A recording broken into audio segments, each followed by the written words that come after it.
everyone, this is Alka, and you're watching Success Stories Season 2, presented by Trident Communications in association with World Humanitarian Foundation. Our guest for today is Mr. Virendra Sharma. He is a British Labour Party politician. He has also been the Member of Parliament for Ealing Southall since winning the seat by election in 2007. So now that he's here with us on this episode of Success Stories, let's talk about his journey of success. Hello, Mr. Sharma, how are you? I'm fine, thank you. Thank you so much for taking out time for this episode of Success Stories and welcome to our show. Thank you very much for asking me to come and sharing my experiences, which I hope that people will like it and people will follow it up. Thank you. So, sir, you were born in Punjab, and as we know, as the culture follows, that people believe that people from Punjab have quite of a craze to go and settle down in foreign. So you came to England in 1968 from India. Please tell us something about your journey to England and something about yourself. Look, I mean, as you said, that it is every young person's dream to go somewhere where you have the better opportunities for your life, whether it is economic, educational opportunities. I was one of those young people who thought the future lies outside India. I had a family in Britain. My two elder brothers were living here. So looking at them, you get encouraged that if you don't have the opportunity in Punjab or in India, why don't you come to Britain? So my journey started. I finished my graduation in Punjab. Then I moved to London for a better economic prosperity. I would not say at this stage that education, because when you left India, you didn't know what will be at your doorstep when you arrived there. So that was the main reason in my own case and in many young people's case when they go abroad. All right, sir. So that was about your journey. And it so happens that during the journeys, like towards the end, we remember all the good days, but we, tend to overlook the struggles that we face. So what were some of the struggles that you faced in your journey? I mean, if you go back into 1968, you will go back to 1968 through the books, the history written. You will see what was the social, political, economic climate of Britain. When I arrived, there was racism, discrimination in open cases. And when I arrived, I noticed that.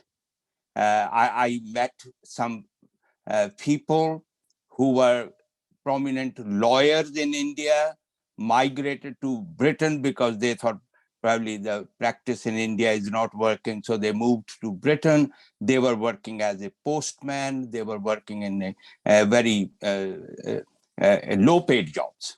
So I felt it that if people that qualified, teachers working in the factories, teachers back home means in India, they were the teachers, they were science teachers, they were mathematics teachers, but now in working in the factory, I met my own teachers.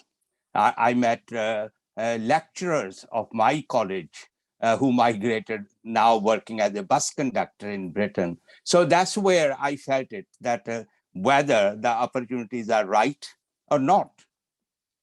I started my career, working career, as a bus conductor in Britain. So starting as a bus conductor, I felt it more and more into that there is very bad practices in the society in Britain, which is racism is part of that. So I joined the trade union movement.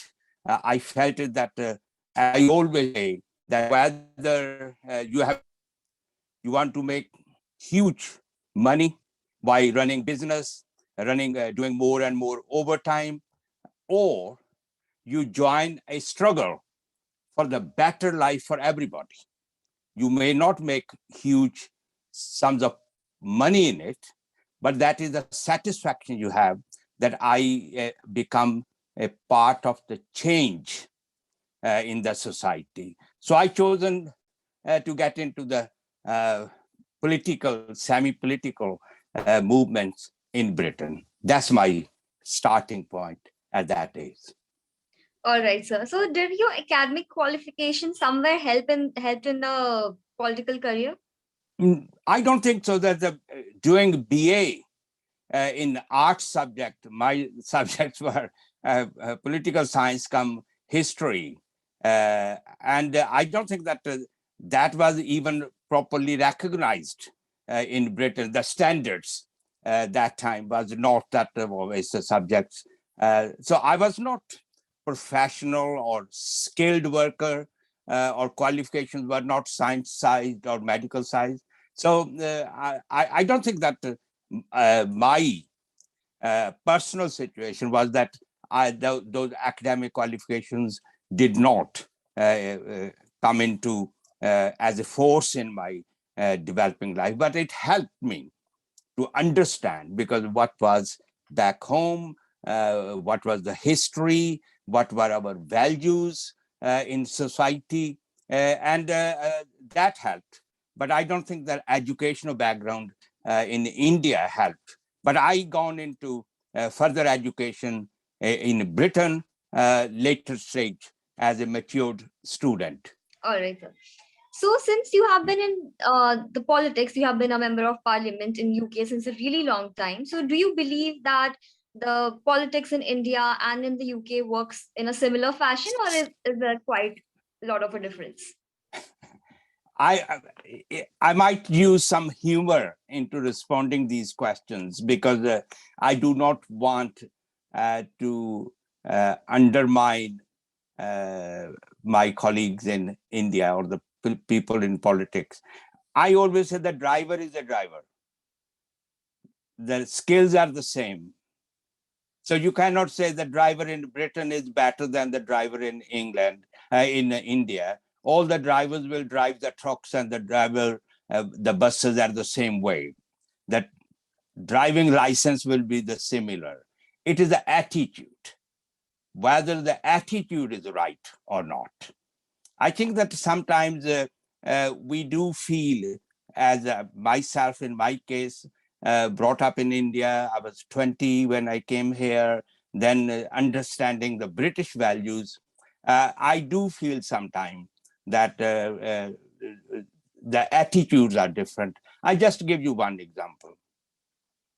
We, like I and many of my colleagues in Britain, we travel by public transport. We go by buses, we go by underground trains, and we travel by public transport. In India, it's very rare a member of parliament traveling by public transport, overcrowded bus, you standing amongst other 58 people. That will be very rare. Where if the member of parliament in India jump on the bus, half the bus will stand and give him the seat or her the seat. Here, when I jump on the bus, people might say good morning. People might say, how are you? Nice to see you on the bus. It's not that half the bus will jump up and say, Mr. Sharma, come and take this seat. So that's the attitude, the maturity in public life as well. Yes, sometimes we do feel that that is used purely for security reason. But I take it that security come attitude. Security, yes, I can see when I picture a politician moving in the area and their attitude sometimes don't fit into what we see in Britain or outside India. All right, sir. So, sir, since you are also chairperson of Indo-British All-Party Parliamentary Group, so please tell us something about APPG. What is this group all about and what do they do? This is a practice in Britain, but many other countries also, in India too. India also have a parliamentary such groups, which is promoting, strengthening, getting the opportunities to bring the peoples who have the interest in Britain and the interest in India, working together to build the relationships. Those could be cultural, economic, trade. So that is the role of APPG. What I do as a chair, whenever there's any ministers comes to Britain, we try to bring them to the House of Commons, to the Parliament, bring other members of the Parliament from Britain, talking about the opportunities of investment, opportunities of trade, how we can work together to promote. It's not only economic. As a member of the Indian diaspora, mine is also the cultural, and the diaspora living in Britain and the people living in India to work together on many issues, which is educational, sports, and other areas. Oh, that's great, sir. So, as you have been talking about your journey, so who has been the biggest support and inspiration? As you said that you started from a bus conductor and now we can see the heights that you have achieved. So, who has been your biggest support and inspiration? I think that there's many people comes into life. I mean, altogether, I will be celebrating my 50 years in British politics next year. So I got elected in 1972 in a position which was very rare in Britain at that time for any Asian or Black person to get through. That was the trade union movement. The many people came in my life at the different times. The more credit I give it to and I'm honest on that and sincere as well. It's not, sometimes people feel it is just a rhetoric. My wife, she was the main support.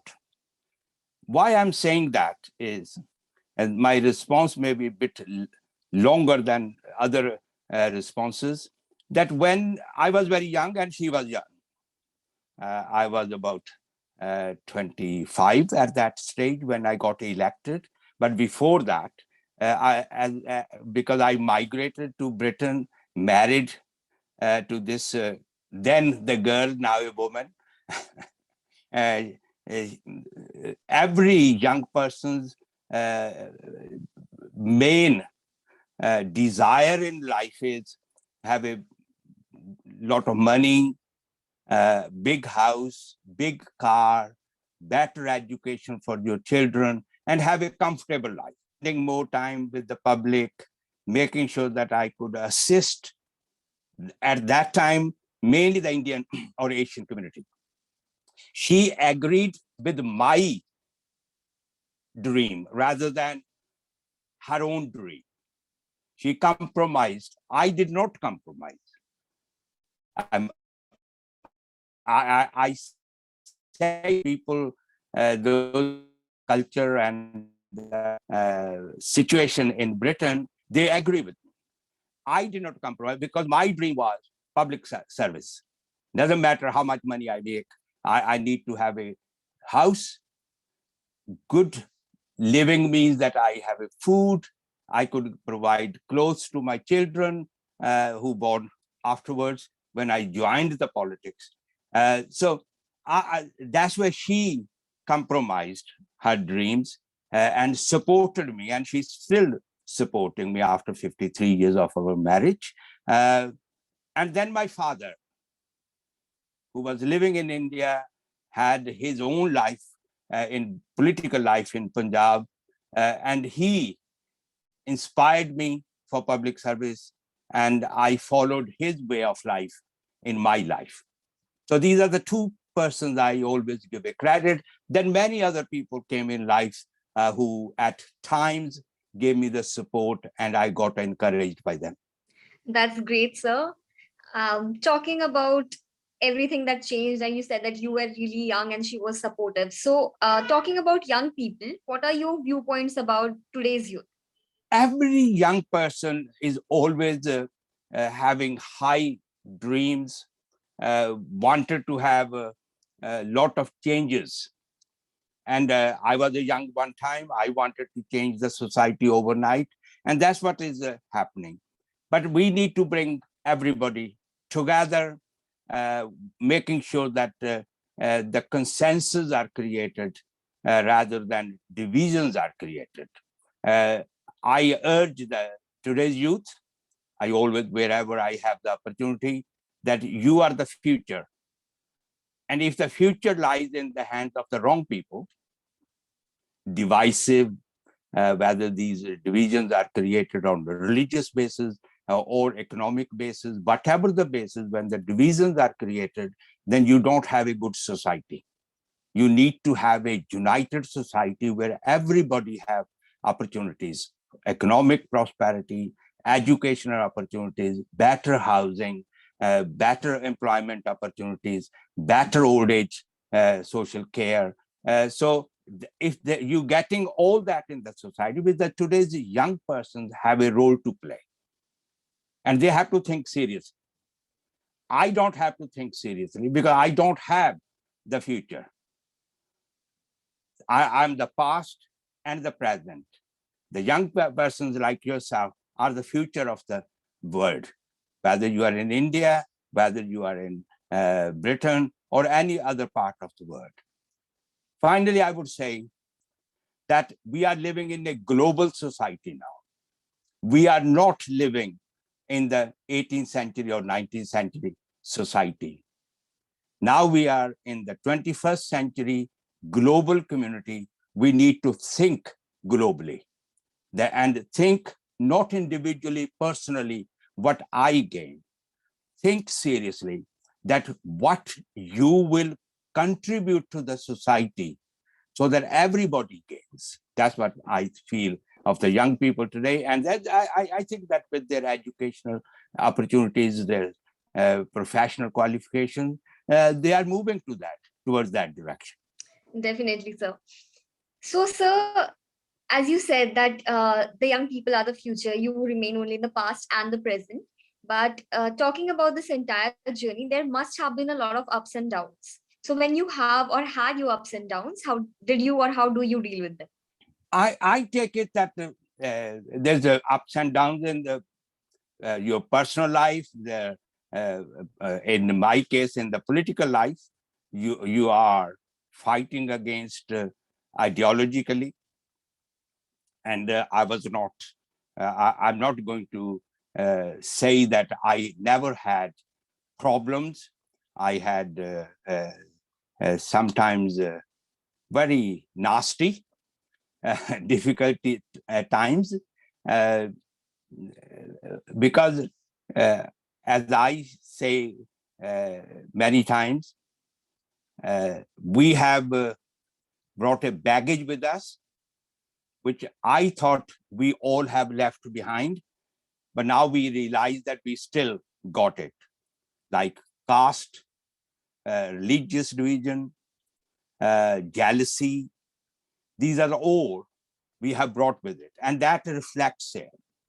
I have gone through where people in the society or in the community, in my constituency, raise the voices whether we need a Hindu, do we need a Sikh candidate, do we need a Muslim candidate? So people were divided. I'm publicly, and my way of life reflects that I'm a secular. I represent everybody in my constituency. I don't differentiate between Hindu or non-Hindu. I'm a British politician. I'm a British Labour Party member. If I'm a Hindu, I'm not denying that. But that Hindu faith reflection is at home, not in my public life. I'm not elected as a Hindu politician.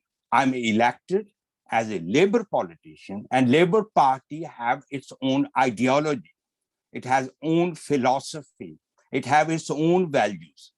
I get elected on those values, on that philosophy. So when people try to divide you on the basis of caste, religion, it means that those people have no credentials. I had those difficult times, but I fought against. I never compromised with those divisive forces. I fought against them and I got, but majority people, majority, that's why I got elected 5 times as a member of parliament. Majority people don't believe in that. But there's a tiny minority, those who wanted to divide us on the religious grounds, regional grounds, and that's where ups and downs comes in my life. And but I carried on. I never compromised on that. All right, sir. So, as you have already mentioned of the journey and everything that went along, talking about future, are there some future plans or projects that you have in the pipeline and you would like to share with the audience?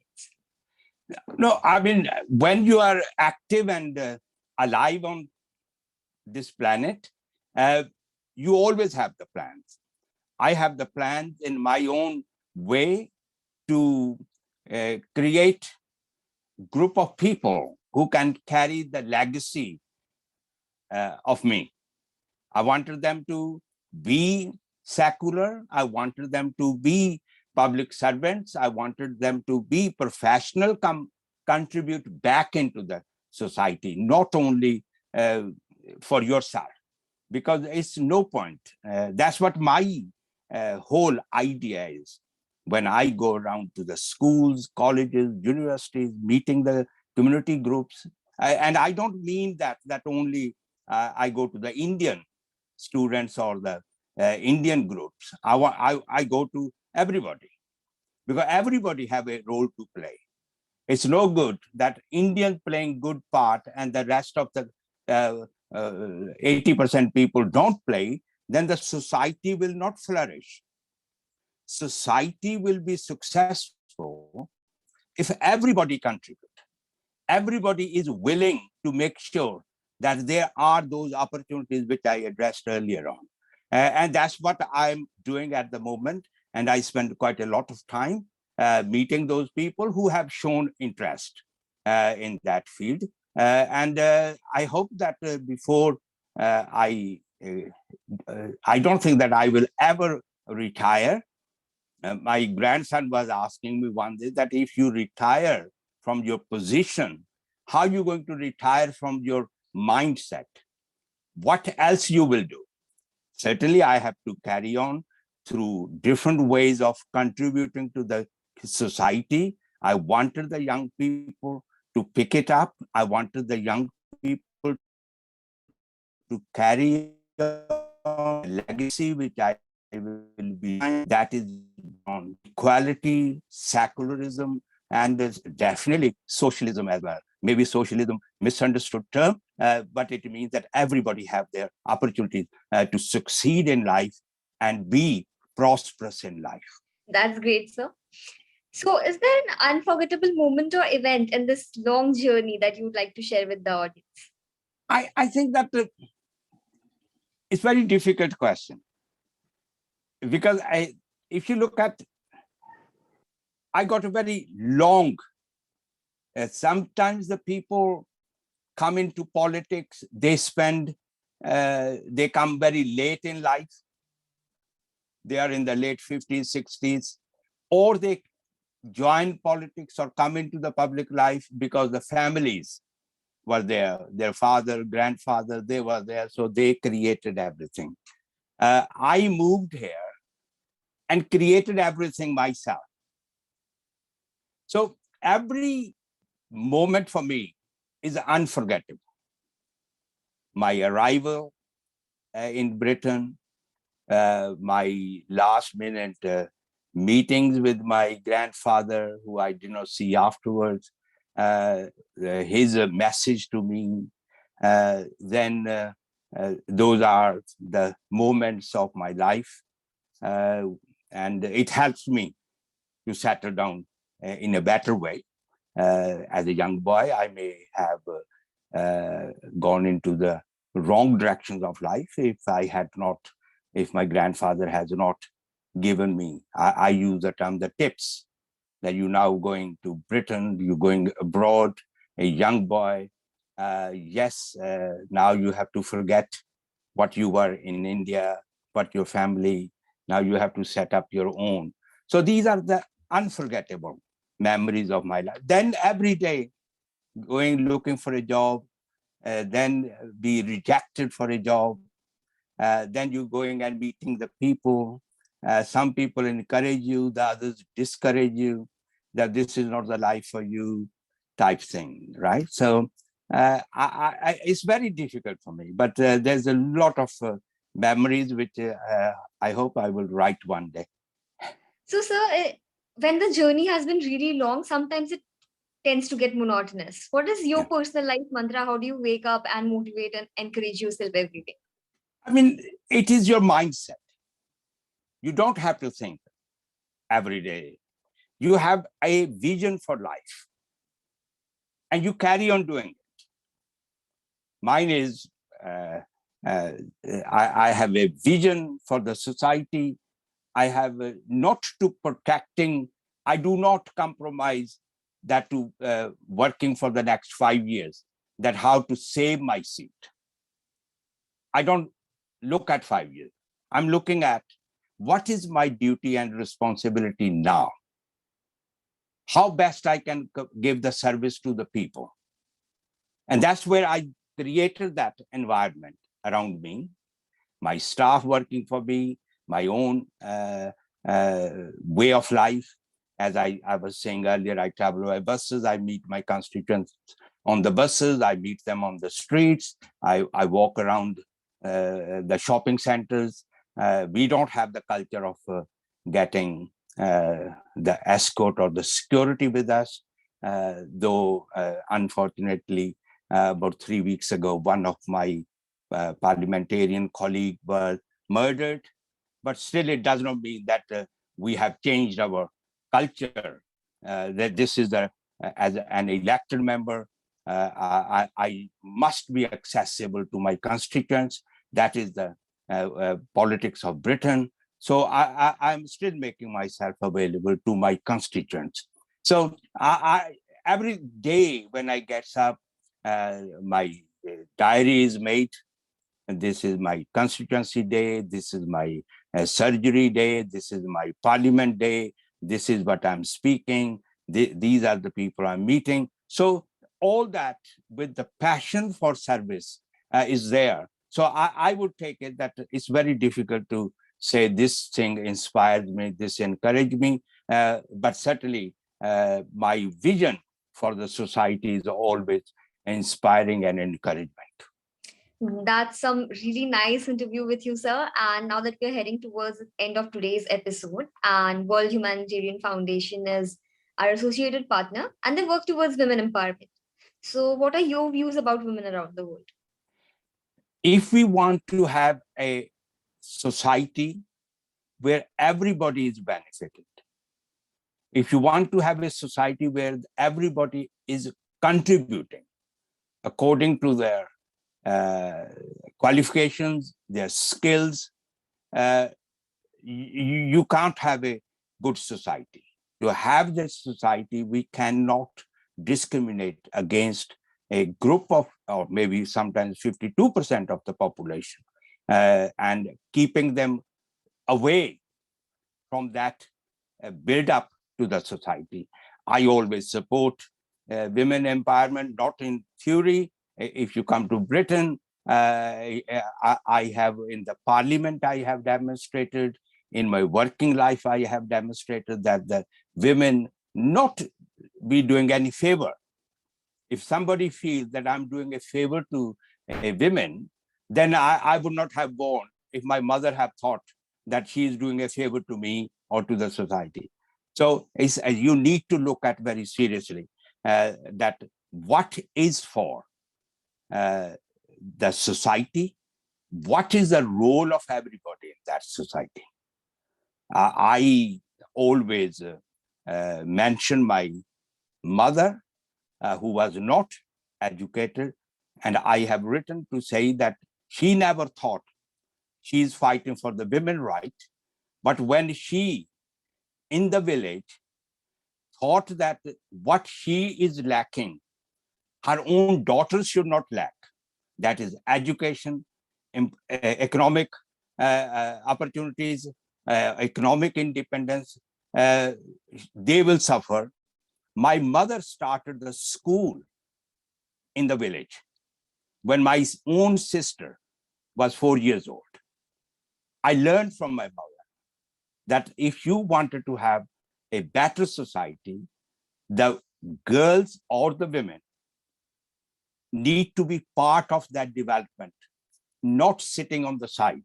They need to be on the forefront with you. So I encourage, I support, and wherever I got the opportunity, not only highlighting, but certainly demonstrating that approach.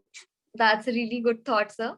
And now that it is towards the end, and the name of our show is Success Stories. So, if you had to define success, what would be the definition? I think that success is one individual's own definition. Somebody who has earned daily resource will be happy and say, I'm successful. But the others who carry on fighting for the development in the society, I feel it that on one side, becoming a member of parliament is a success in my life. But on top of that, what changes I have brought in the society, that is the most successful, which I can say quite a few, but I think that it's every individual's own way, how he or she defined success. I define success that the changes I have brought in the society, the unity I have created in the society, bringing the people together, fighting for the rights of women, disabled people, and elderly in the society, making sure that the immigration rules and practices don't go against the migrant workers who has, for different reasons, migrated to Britain. Homeless people are not suffering due to the lack of housing. Yes, sometimes it is not easy, but I feel that even if I have accommodated one homeless person into a better housing condition, that's very success for me. That was really great definition, sir. And it was lovely talking to you. It was one great interview with you. Thank you very much, and all the best for the future. Thank you. Thank you, sir. Thank you for taking out time for this episode of Success Stories. It's wonderful. Thank you very much. Really nice speaking to you. Thanks. And thank you so much, everyone, for joining with us on this episode of Success Stories. For more such stories, subscribe to our channel so you do not miss out on any notifications.